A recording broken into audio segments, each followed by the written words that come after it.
একদিন একটি গ্রামে একটি বালক রাস্তা দিয়ে হেঁটে যাচ্ছিল। সকাল সকাল সে খুব মনের আনন্দ নিয়ে হাঁটছিল রাস্তা দিয়ে। এমন সময় সে দেখতে পেল রাস্তায় একটি মানিব্যাগ পড়ে আছে।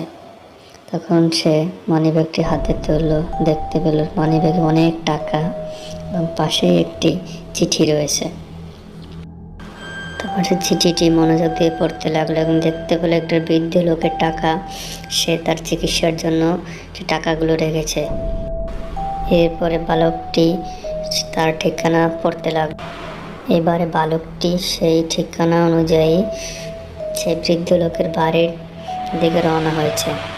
আস্তে আস্তে সে বৃদ্ধ লোকটির বাড়ির কাছে পৌঁছে গেল এবং বৃদ্ধ লোকটিকে ডাকতে লাগলো, কেউ বাড়িতে আছেন? কেউ বাড়িতে আছেন? এরপর বৃদ্ধ লোকটি বেরিয়ে আসলো এবং তার হাতে সেই মানিব্যাগটি দিল এবং বলে, এই মানিব্যাগটি আপনার? বৃদ্ধ বলল, জি এটি আমার চিকিৎসার জন্য কিছু টাকা মানিব্যাগে রাখা হয়েছে। বৃদ্ধ বলল, বাবা তোমাকে অনেক ধন্যবাদ, আমার চিকিৎসার জন্য এই টাকাগুলো হারিয়ে আমি অনেক কষ্টে ছিলাম।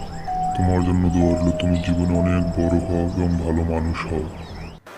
এরপরে বালকটি মনের আনন্দে বাড়ি ফিরে গেল এবং সে নিজেকে ধন্য মনে করে। পরোপকারে অনেক আনন্দ পাওয়া যায়।